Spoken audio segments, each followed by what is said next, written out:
All right, crew. Welcome in for another episode of the Kingdom Chronicles. Appreciate everybody joining this journey so far. We got quite a fun one. What I think is a bigger guest today. We're going to get into some fun ROK information in his journey. So, without further ado, if you want to introduce yourself, Cortex. Yeah, hello guys, I'm Cortex. I'm very pleased to be invited by Law here, and I'm really looking forward to sharing more about myself and sort of more so personal side than maybe a lot of people have heard before. Yeah, man. Love it. All right, well, let's get right into it. If you want to kind of let everybody know where you're from and then kind of just hit it off right on the journey of why you installed Rise of Kingdoms. What got you here?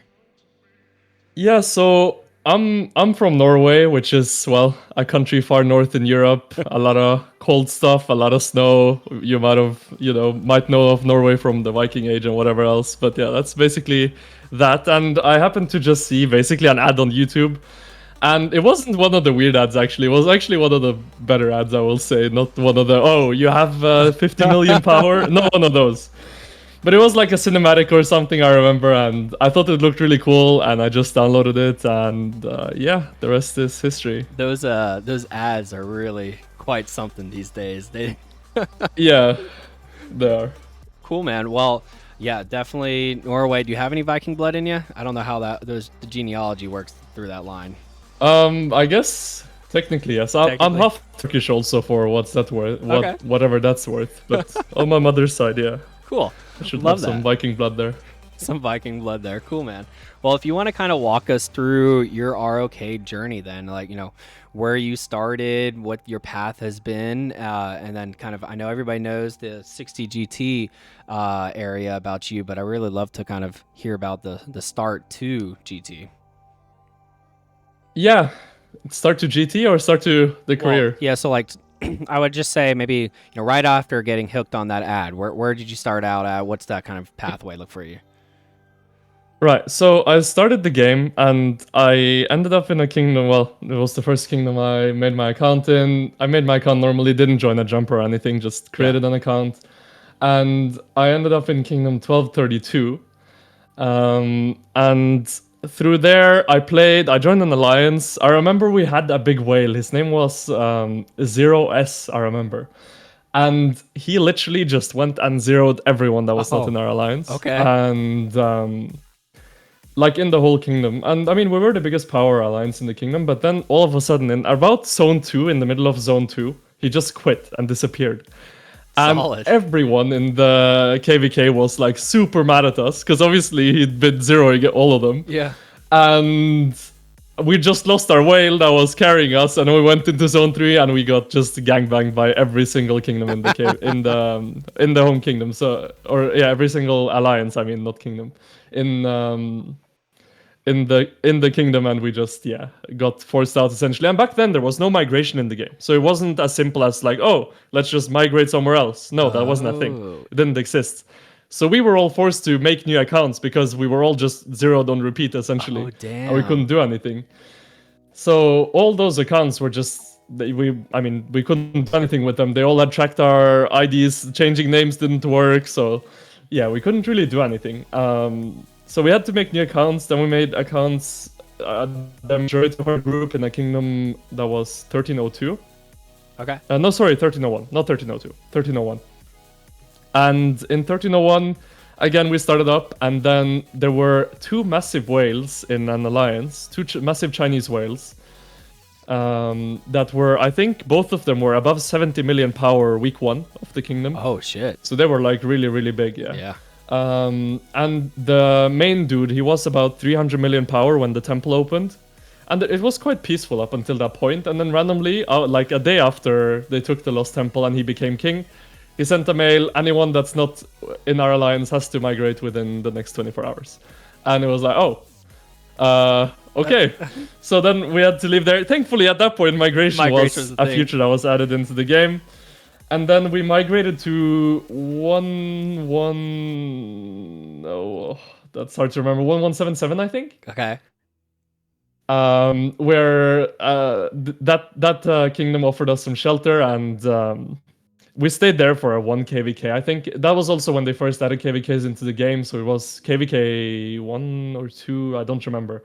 One of the two. And yeah, from there, we kind of split off and the group kind of dissolved and everyone went sort of to their own place. I went with a few of my friends and we actually were kind of kind of rogues for a bit. We migrated around and we just got ourselves into trouble and we took some MGs and we did some not so nice stuff in the ROK world sense. Nothing like, personal or anything, but just, going around and taking MGs. Oh, not nice things. Yeah, essentially. And after that, I migrated to 1075 and like after Chisgul invited me to join their project there. Okay. And yeah, that was sort of like my start to, I guess, the Imperium life and all that. Man, what a path. Okay, so starting in the very beginning, do you play with any of those friends to this day from the kind of the beginning area? No, okay, so kind of everybody else has fallen off from that end? Yeah. Okay. And then so how did you get to meet Chiz then in terms of the relationship there and going over to 1075? So I remember I heard of their project and I joined their like migration Discord. And I remember I just sent my screenshots, like my stats and whatever. Yeah. In the general thing, and I was like, would you guys maybe be interested in taking me? And Chiz himself actually replied. I remember back then, I was like, big deal for me, Yep. He was like, come on over anytime. I think it was something like that he said. And I was like, oh, really? I'm invited. And at the time, I mean, I was like, there weren't kill points in the game, so it was kills. Okay. I was like 40 million power with like 200 million kills or something. And I mean, obviously, a lot of that was due to our rogue business running around everywhere and just. Business. And you know what's really funny? Because many people don't realize, but I'm quite young. I'm 22 now. When I started playing the game, I was 15. Oh wow! So I mean, when I joined Chiz's Kingdom, I think I was 17, maybe. Oh man, 16, 17. I mean, I was like a kid basically. Yeah. I've kind of grown up in this game in a sense, but. So I remember their recruiter, his name was Long May He Reign. I was literally sending him screenshots of like, can you guys wait a bit before taking me? Because I'm taking this MG, and I just sent him screenshots of me just being rogue in the kingdom I'm in. And like looking back at it and thinking back, I'm like, why did they take me? I was clearly a rogue. I was supposed to say, like through leadership, you would never batted you. Yeah. After I became leadership and a recruiter myself, I'm like, why did they accept me? I would have never accepted myself. Flags. Yeah, so many red flags. Anyway, so that's quite a funny story. But yeah, that's basically how it all started. So then 1075. So how long did you stay there? And then at what point did you get sucked into leadership at 1075 or did it take a bit? Yeah, so it was my first KVK there. I remember because it was Light versus Darkness KVK. Yeah. And there's not really many fights until Kingsland. It's only the altars and stuff. Yeah. And when the altar first opened the zone, I was literally, I just wanted kills. I was just in there 24/7 since like when the altar wasn't even open. Just when the pass opened, I just ran in and I just kept KP chasing essentially for like the whole day, like 24 hours. And I remember the king at the time, Negan, he messaged me and he's like, hey, you seem to be, covering some good hours. Are you interested in helping in leadership? And I was like, oh, sure. The classic one-liner, hey, you're always online. Yeah. And that's sort of how that started. And yeah. Okay, got it. And then, so how long was your career at 1075 then? What was it must have been 2-3 years. Wow. Okay, it was quite a while. Up until you were 19 then, right? Roughly?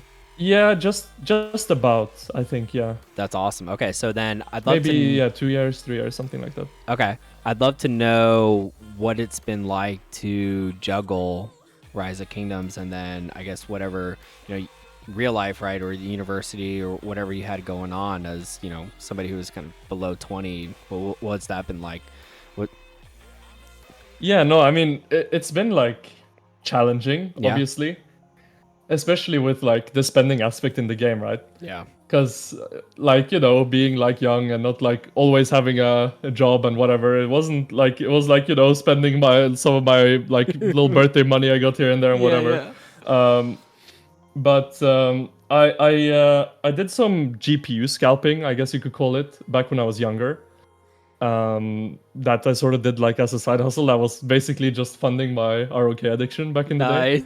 So it's basically just reselling GPUs, and that was like allowing me to just No way. spend a bit more in the game. Yeah, That's and awesome. I didn't even know you could flip GPUs. That's hilarious. no, I used to. It was like in the middle of the like whole like Bitcoin and crypto mining epidemic when everyone was Oh, like, yeah. So I just was looking everywhere for like cheaper cards, and then I got them and sold them off for more. And yeah, that was basically what I was doing to fund my ROK addiction back in the that's day. hilarious. Um, Okay. and and yeah, I mean that's basically that. And obviously, when I mean this is now talking about more recent times, but I was still studying when I went to 2605, and Yeah. yeah, I had to take some time off there, and I wasn't able to help in leadership as much as I would have liked to Yeah. because of that. Makes sense. So yeah, it's definitely been challenging balancing Yeah. life and ROK, but I think that's the same for everyone, whether Yeah. you're young or older. Everyone has responsibilities, right? So Yeah, I agree with that. And then, so after 1075, what was the next steps then from there? we took our SW alliance essentially, and we migrated to 1254 because we had a lot of friends there, and we built strong connections with their leadership and their players, and they seemed like a fun bunch of guys, to be honest. And I mean, nothing bad towards everyone in 1075, but it was kind of like the mindset in SW felt a bit different to everyone else. Yeah. We were a bit more hardcore, everyone else was a bit more laid back, and we didn't really like match that well together, I would say, and we didn't click that well, and there were a lot of, so to speak, dramas and like disagreements on how to run things and whatever within the leadership, because I mean we were a 4 or 5 alliance kingdom, even 6 at some point, I think. Jeez. So I mean there were a lot of opinions Yeah. and So before we get people. into Yeah. the next step, so speaking on the 4 to 5 alliance type kingdoms, what is the biggest difference between those fights back then and then like today's large scale fights? Oh, I mean, it was crazy. I remember the last KVK we played in 1075. We fought 1846 in zone 5. And at the time, 1846, I believe they had 1,500 plus main accounts in their kingdom. Holy shit. It was, I think, like 8 or 9 alliances. It was something like insane of main accounts. Wow. And yeah, that was, I mean, it was Wow. completely crazy back in the day. There was so many players. The lag was unbelievable. I remember Yeah. on pass openings, we'd pop Craftsman, right? And it wouldn't work until like half an hour into the zone opening because nothing would happen. You drop flags, nothing would happen. You try to send marches out, nothing would happen. You try to TP, nothing would happen. The Sweet. game would crash, servers would be down, you'd be randomed somewhere in War Frenzy and you couldn't log into your account. It was just complete chaos. That was the experience back, or like the main difference, I would say, in like the experience. It was just chaos, and Yeah. I would say it was better in the sense of there were just so many people, and I mean like Lost Kingdom chat and all that was just going that'd be crazy. crazy.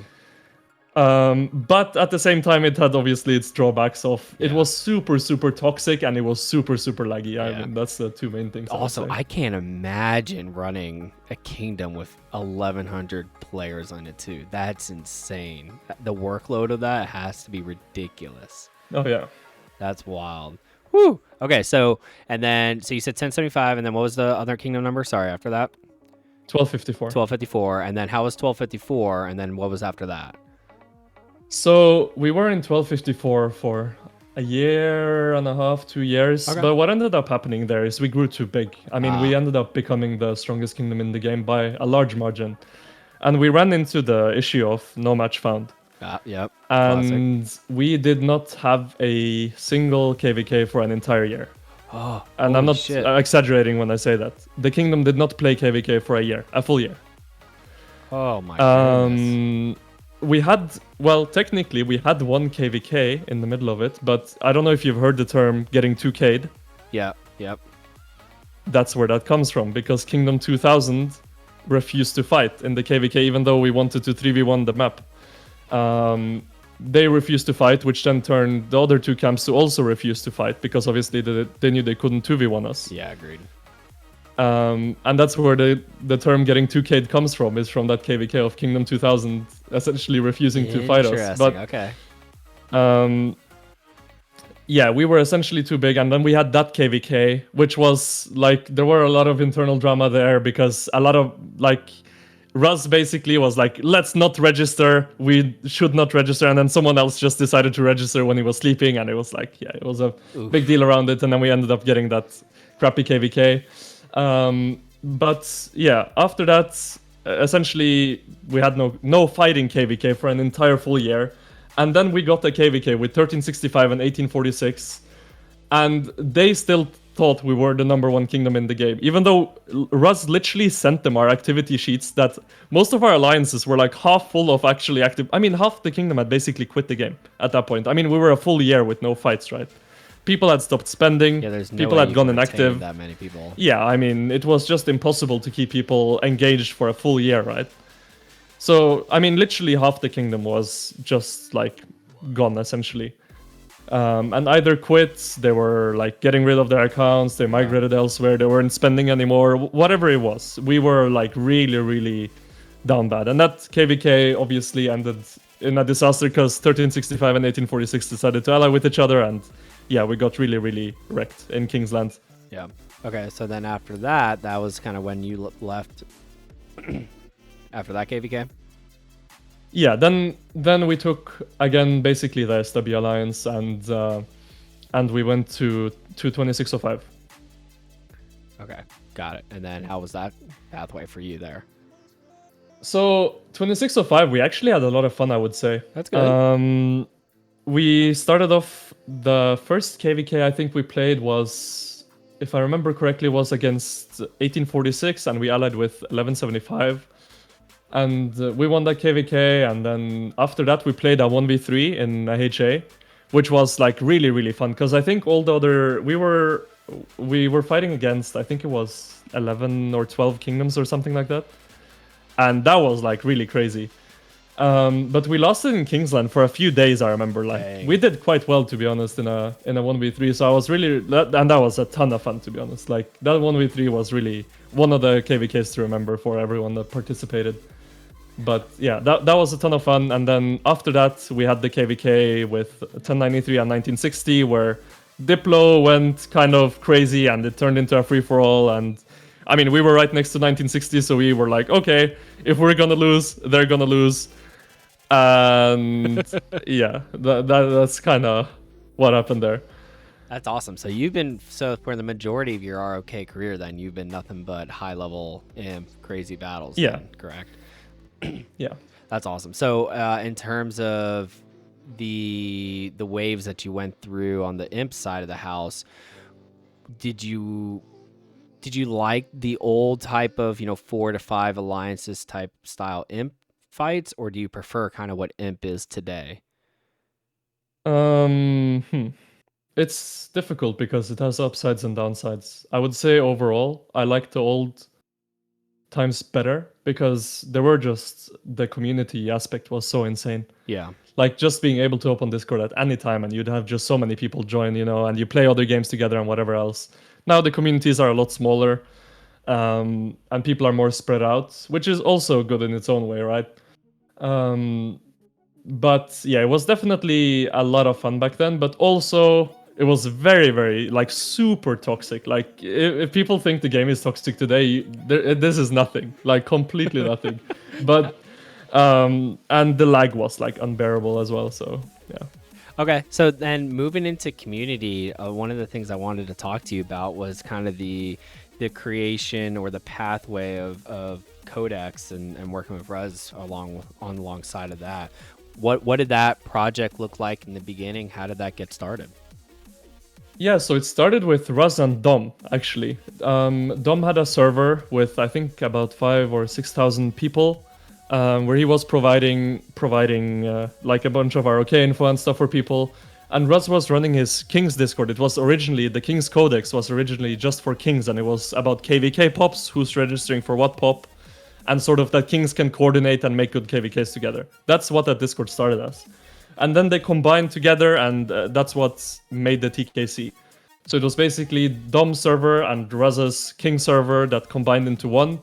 And about like half a year or so into that, Raz reached out to me and he's like, and Dom was getting quite busy in real life, and Dom was doing most of the like combat update sides of the TKC. In terms of like the meta updates and whatever else. So then Russ reached out to me and he was like, hey, would you be interested in potentially also like, merging into us with your sort of audience and like taking over Dom's role and essentially providing the community with the combat updates and meta updates and such. And I was very happy to do that. And yeah, that was a great opportunity. So in terms of like a day-to-day type, what you're doing with the Discord, are you still kind of doing a lot of involvement of the overall Discord, or just kind of more of the future, adding new stuff, kind of like the meta ROK? What's kind of your project now with that? Yeah, so in the Discord, Russ takes care of basically all of the technical side. I mean, he's been doing that forever, and he's a genius, honestly, when it comes to like Discord and bots and that sort of stuff.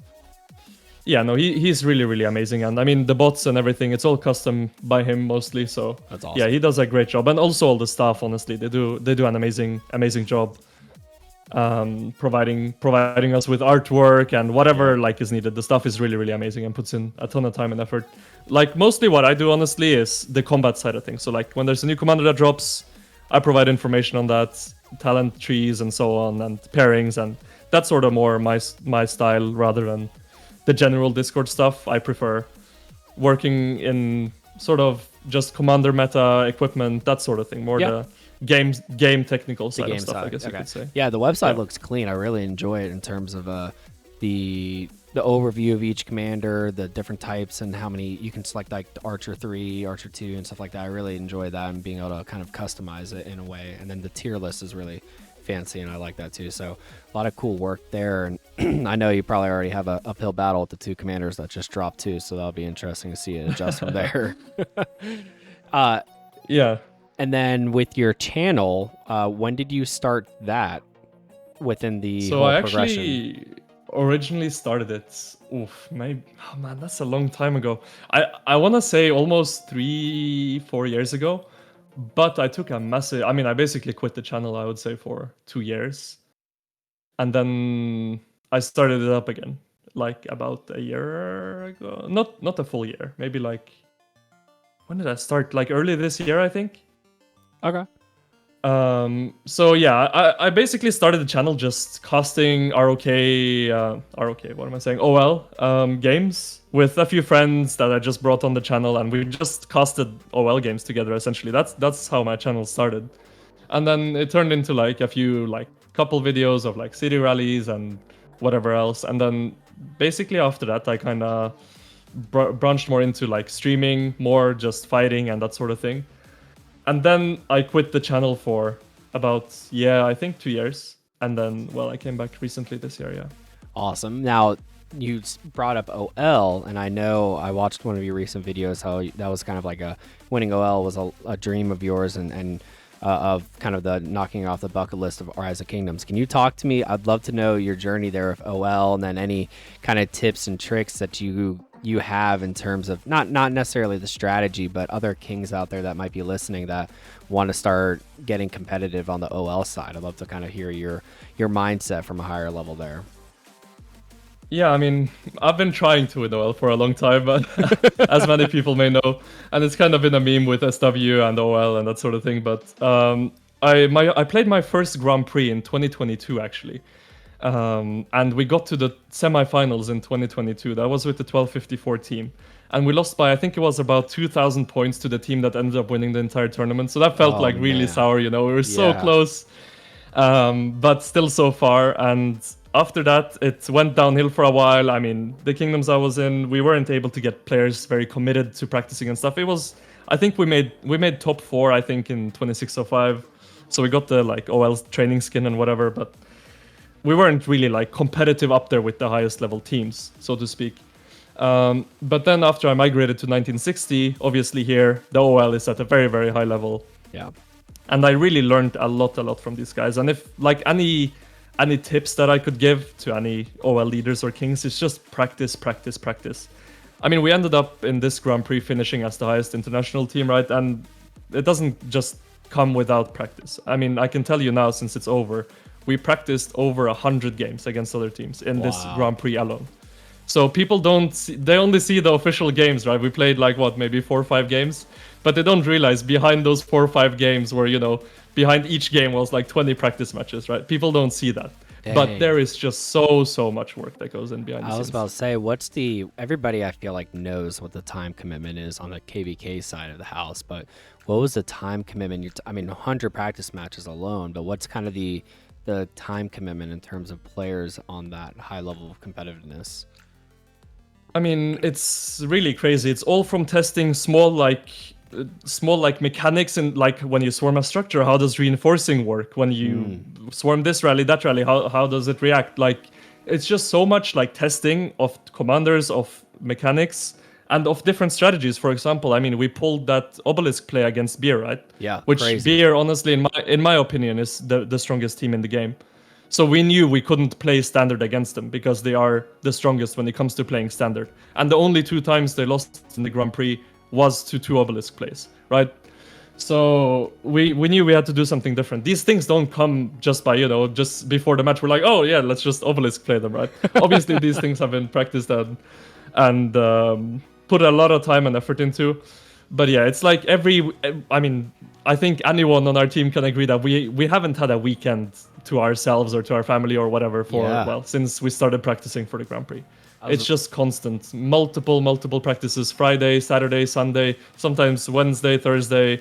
I mean, it's just constant. So and getting the whole team to commit to that too is really cool. I mean, it's pretty much the very high level competitiveness of the esports side of the house in terms of showing up to practice. That is really cool. I'd love to hear that. And then even scouting too. I mean, going back and looking at film, you mentioning, Beard losing to 2 obelisk plays. You wouldn't have known that without taking the time commitment of going back through film and taking notes and stuff like that. It's really cool. And honestly, a lot of props goes to our main leaders, Heat, Mammer. They did so much work just studying everything from every single minute detail. We knew exactly where Beer would drop their sentry at the start of the game. We knew exactly how to avoid their vision, etc.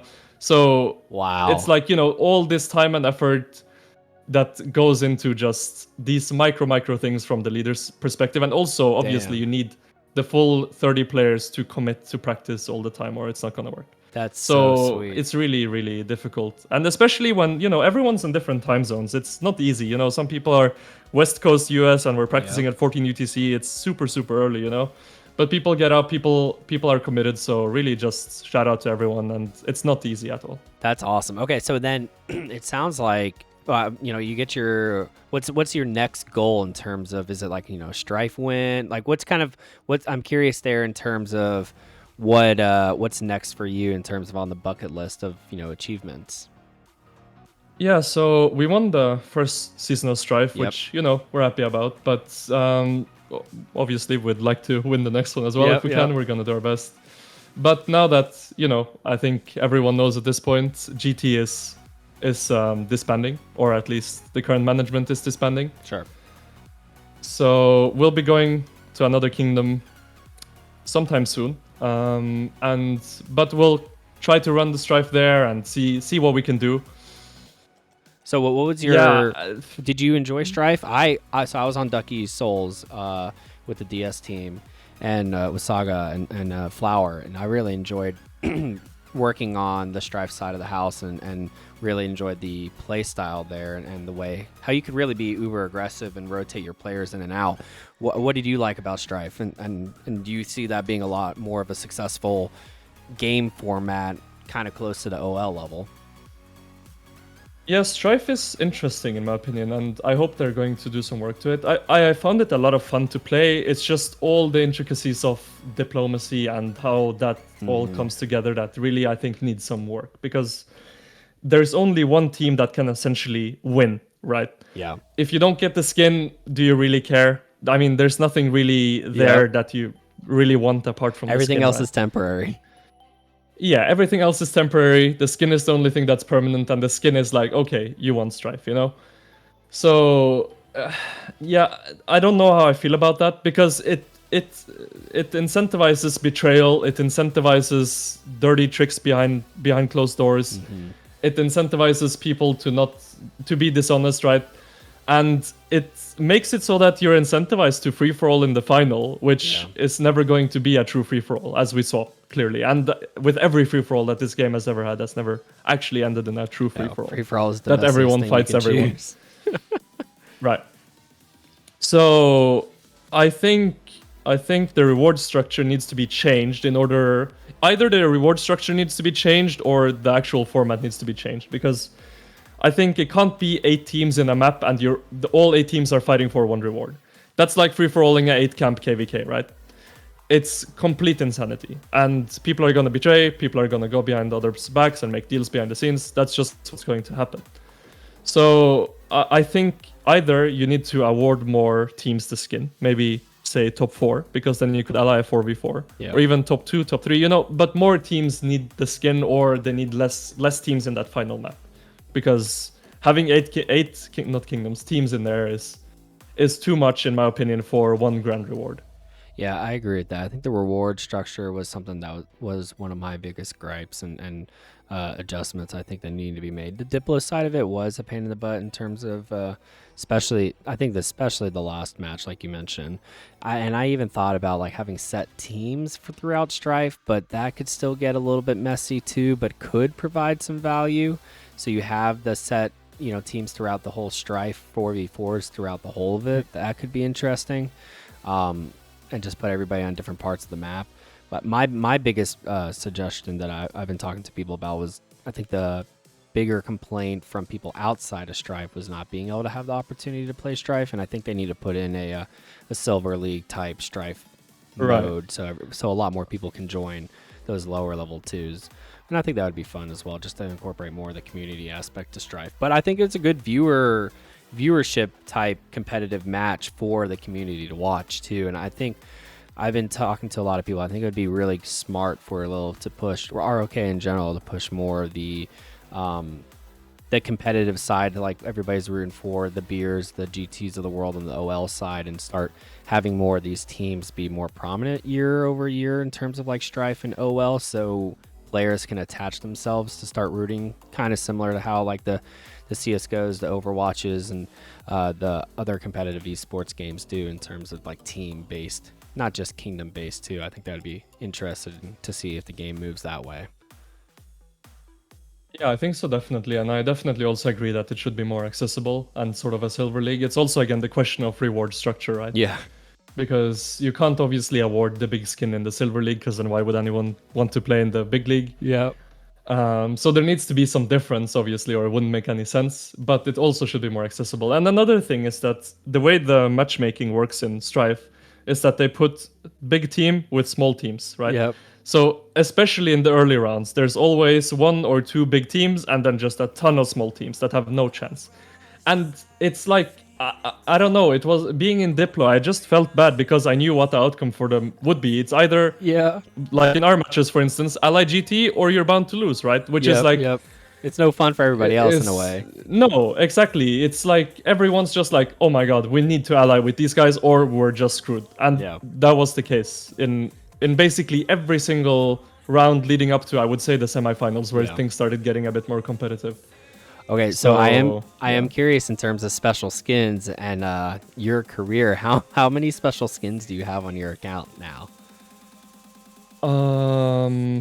Special as in like OL and like the OL and Strife. Do you just have 2 then, or 3? 3? Yeah, 3.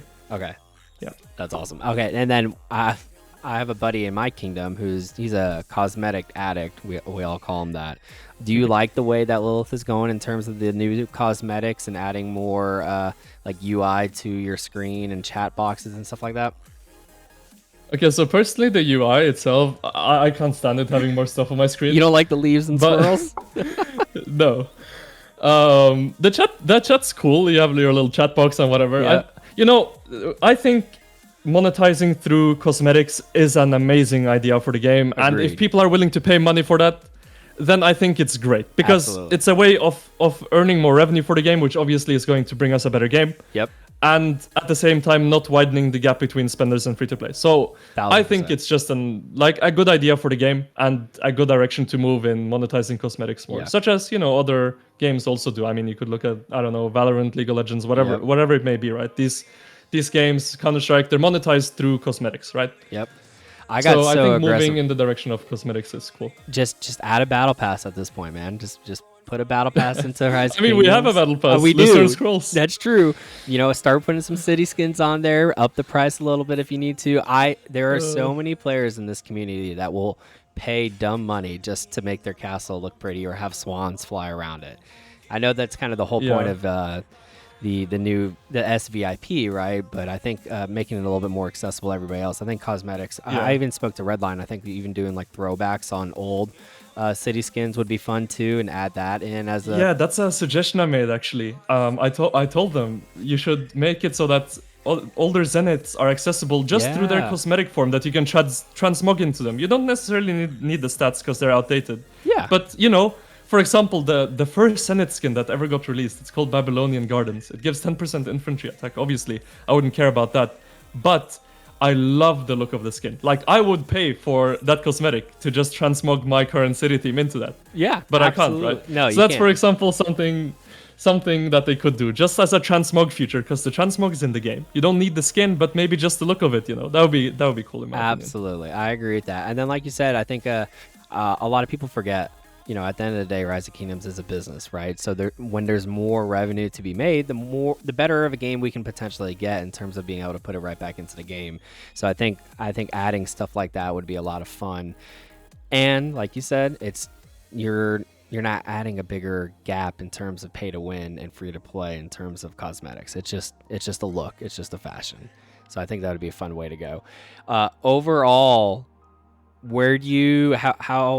what's your take on how the past year has been for Rise of Kingdoms? We're nearing. We got two more months of the year left.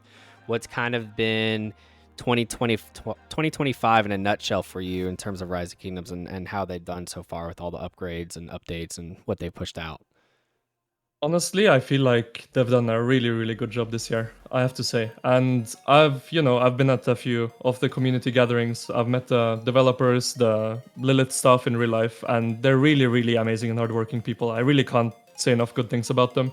And I feel like a lot of the stuff they've done, I would say late last year and early this year, especially with the commander swap and with all those changes around that time, really, really put the game back on a good track, I would say. Because I feel like there was a bit of a slump maybe around late 2023 to early 2024, where it was like people were getting less excited and everyone was like saying, oh, game's gonna die and whatever.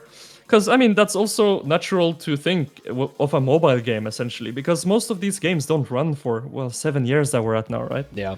So it's natural to think that way. But the fact that the developers are showing that they still care and they're still pushing out new updates and new quality of life changes and not only just things to milk the players more, I think is a really good sign for the game, and I think they've been moving in a really good direction recently. So yeah, I'm really happy with what they've been doing. That, and I feel like out of a lot of game developers and communities, they really do pay attention and have their ears to the field in terms of what players do, what players want, what players like and dislike. And I think that's super crucial in today's world in 2025 when you have a whole company that actually listens to their community, because they know that they need to retain the players that enjoy it. I mean, we're all still here 7 years in or 3 years in or 4 years in leadership or out of leadership, playing 24 hours at a time in KVK, days at a time, right? We're all, fun addicts at the end of the day, but to be able to continue to listen to us and where we feel like the game should go, I think they've done a phenomenal job on that end too.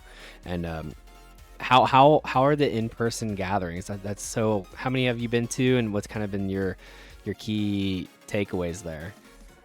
Oh man, honestly, it has to be so if you fun. Ever have a chance, if you ever have a chance, whoever's watching this, whoever's listening, wherever you are in the world, if you for any reason have a chance to attend one of these, and I know it's difficult, it's hard to get invited and such, because they're very, very popular, especially the most recent ones have been super, super popular and high demand, but they are so, so much fun. The way you get to interact with a lot of players that you've played with or against, and you've talked to on voice for years and years and years, and you finally get to, match a face to that voice is really, really cool. And also you get to meet and interact with the Lilith staff and the developers and get to like more on a personal side rather than just a business relationship as well with the game. You feel, at least that's the feeling that I've gotten, and like I can't say enough good things about these events. And yeah, I don't know. I've been to 3, 4. Wait, I need to actually think now. I was in Cologne in 2023. I was in Frankfurt in 2024, and I was in Dubai and Amsterdam this year. Oh, So I've been that's to 4, yeah. awesome. Dang, that's sweet. Okay, And all right. Have you do you know any of the devs have actual accounts and being able to meet them in like KVK or anything like that? no, most of them, I mean, they have like small accounts, and Yeah. I mean, it's not like they have some massive whale accounts or whatever. But yeah, no. Which I don't which think you have to worry about playing against the dev account in KVK, that would to be put it quite that funny. way. Which in-person outing did you have the most fun, or not necessarily most fun? I think that'd be an unfair question to ask.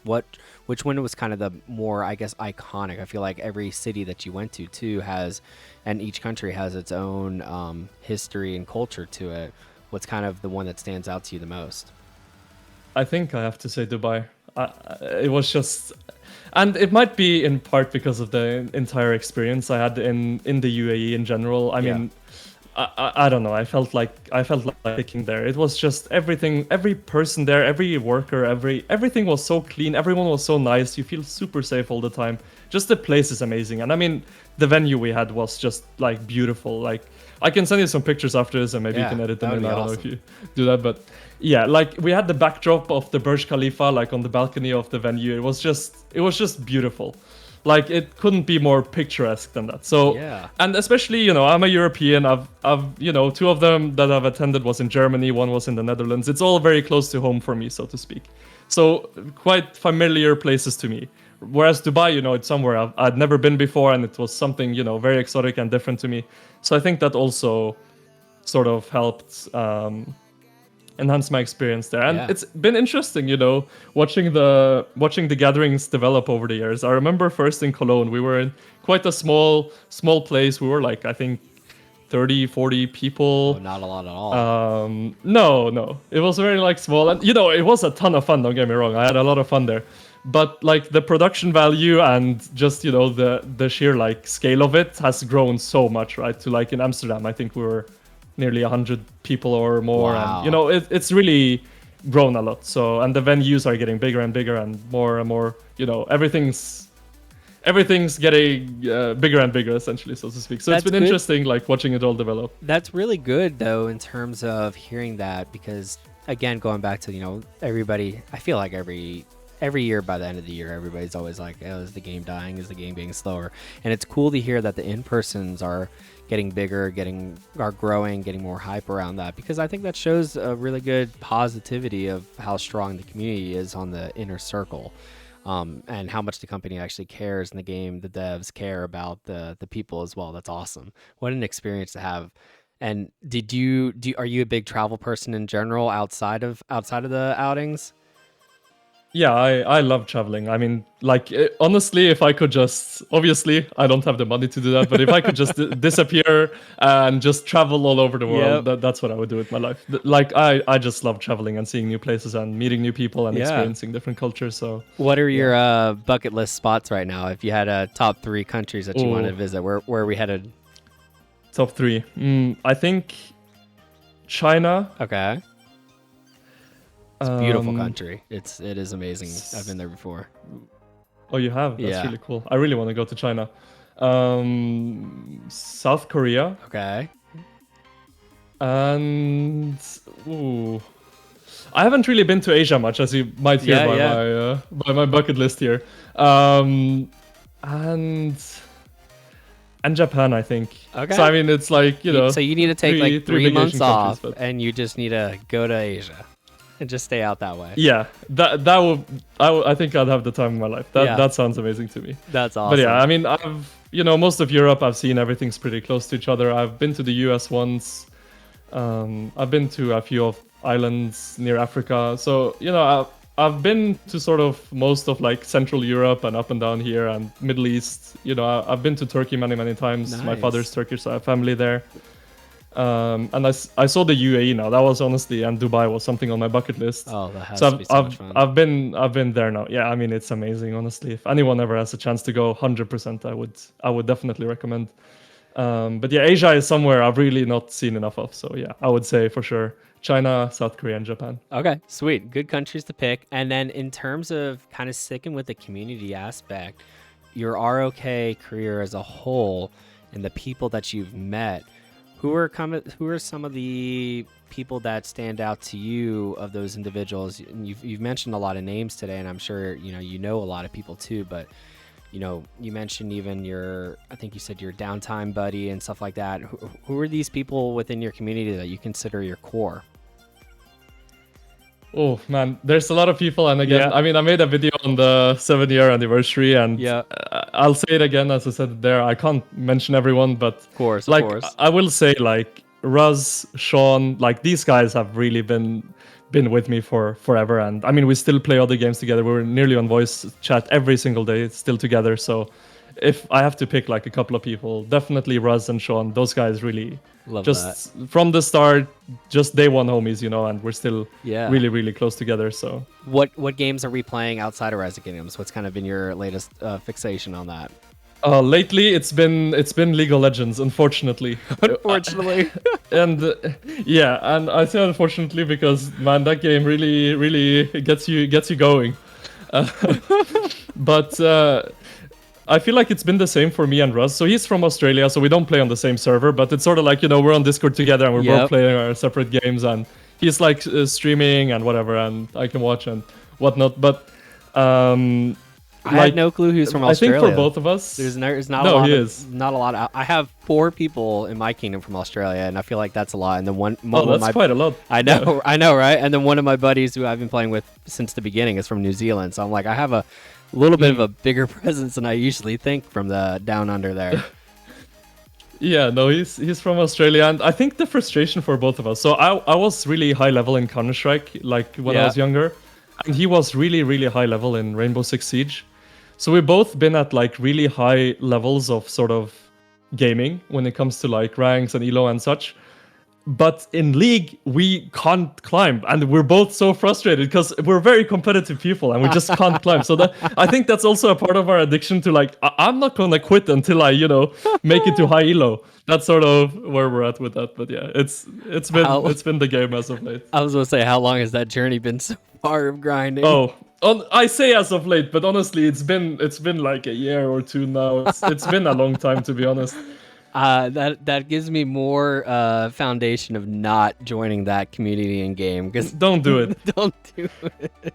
Honestly, if anyone wants to play League, go play like ARAM which is like a game mode with your friends, and just have fun with it. Don't try to climb. You're gonna go put yourself into a hole that you're never gonna get out of, and it's just not the hole. that is my truly and I feel like everybody I've talked to so far on the Kingdom Chronicles, it's the being able to create memories within this game, but also outside the game too, and enjoying, the late nights on Discord, playing other games and stuff like that. The community truly what makes this game and what keeps this game going.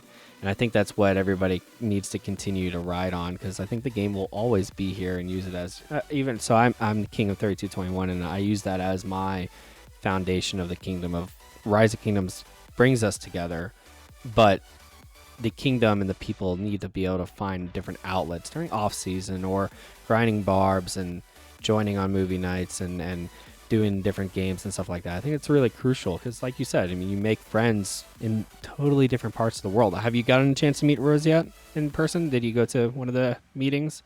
No. So that guy, he's a little basement dweller, okay? He doesn't leave his house. So I even asked him. He's just coding bots all day long. Yes, if the meetup's in Australia, would you go? He said no. Oh, what a guy. I said, if it's in your city, would you go? No. I'm like, okay. I even met Sean in Amsterdam, even though he doesn't even play the game anymore. He quit like 2 years ago at this point. And he came to Amsterdam, and we met up there, and had a lot of fun. I was there with him, Ploto, Grey Worm, a bunch of people. So dude, that would be but Ruz, no, never. That would be the funniest plot twist if Rise of Kingdoms does a meeting in Australia too, for the amount of players that are out there and the time zones that they had to deal with within the game. Yeah, I mean, I doubt they would, but I just asked him theoretically. He was like, no. So, well, there's that. Well, I guess that's on your bucket list then, to get out there and just at least knock on his door so you can meet him in person. I know where he lives, so It's a matter of time I then. might just show up one day. That's hilarious. So then overall, man, I mean, you've been playing this game for so long. Is there one memory? You mentioned your OL win and Strife and these KVKs. Is there one memory that comes to your mind that really engulfs why you love this game so much in the community? I think if I went with recency bias, it would definitely be the OL win, and I mean our performance in Grand Prix and the win in Strife. But I think if I look back, like definitely the thing that like was like, whoa, I love the people and the community and this game was a really long time ago in 1075. It was our, I think it was first or second ever seasonal conquest KVK. So this was KVK 6, I want to say, because we had KVK 1, KVK 2, and KVK 3 all with the same map. And then we had KVK 4, KVK 5, Light versus Darkness. No, sorry, it's KVK 7, because we had KVK 6 that was Heroic Anthem, and then we had KVK 7, which was Strife of the Eighth. And we played, which honestly, this diplomacy that happened in that KVK, we were doomed from the start. Completely doomed. I will, before you get into this, I always tell people diplomacy is its own separate game of Rise of Kingdoms. It is. It really is. And we were going up against the main opponent, which was Kingdom 1114, which were like, I think, the biggest kingdom in the game at the time. And they were kind of like the OG sort of GT. They had like a massive like Chinese whale alliance, and they were like really, really big and strong. But what we said to ourselves was like, okay, these guys decided to diplo and win.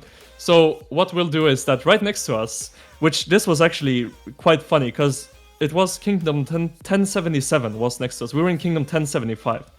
And so basically, like I said earlier, there was like a difference in opinion of like in 1075, and that's why we essentially left in the end.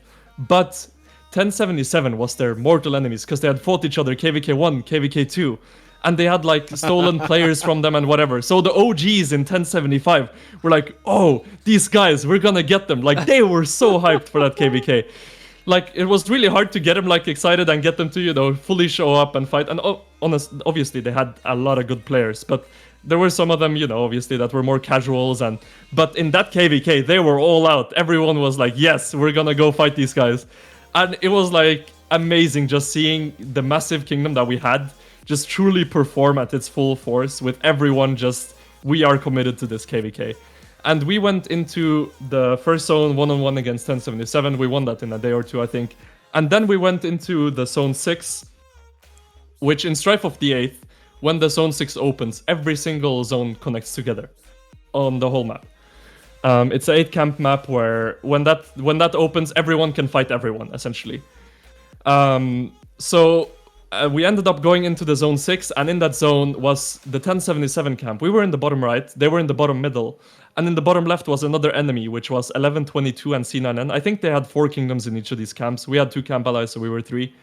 And we ended up fighting, I think it was 3 versus 8 in that zone 6 for, it was like 2 weeks of just straight, just constant fighting.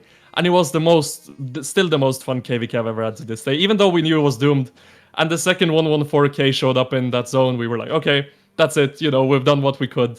But yeah, that was I think my favorite memory. That's awesome, man. And still is.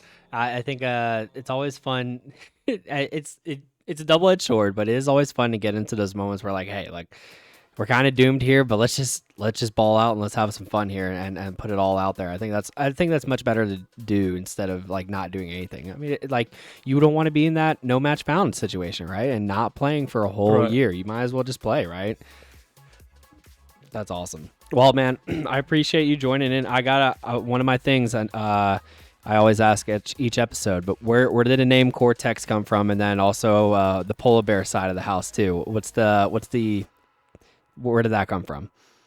So honestly, the name, it has no story, and I mean, it's kind of dumb and kind of funny, but I think I was like 12, 13 years old or something, and Yeah. I was just thinking to myself, I want a really cool sounding gamer name.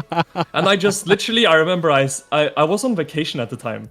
I think, I don't remember exactly where I was, but I was somewhere and I was just sitting in my hotel room and I was like, Just pondering I names. wanna have a cool gamer name. And I just sat there thinking to myself, I was a little kid, and then I was like, Cortex, and it just came in my mind. And that's the whole story behind the name. There is no other story. All So right, all right, that's simple. Okay, and then the polar bear. yeah, so the polar bear came sort of like in the middle, I would say, of my ROK career, because I mean I'm from Norway, right? And we Yep. have polar bears, and people just started calling me the polar bear. So that's basically where that came from, and then I just Love embraced that. it. That's awesome. Well, cool, man. I appreciate you joining in for today. Is there any shout outs? I know you're in the midst of kind of your kingdom situation, so feel free to kind of shout out anything that you want here in your YouTube channel. But like I said, I appreciate you joining in. I think it's been a fun little podcast today, and learning a little bit about you in and outside the game is always what my goal is. So I appreciate it, man. No, thank you for sure. And then, I mean, if there's anyone to shout out, for sure, my OGs, Raz, Sean, Chiz, everyone that's really affected my journey. I would like to thank everyone I played with, against, whoever's, been there alongside me in the journey. I really, really want to thank, as well as the Lilith staff, for putting together all the amazing events and working their hardest on improving the game. And yeah, other than that, I would appreciate if you guys, drop a like on this video, drop my guy Law a subscribe, and yeah, look forward to his next interview and videos. Awesome. Well, I appreciate it, Cortex, and I hope you have a wonderful day. Thanks, crew, for joining.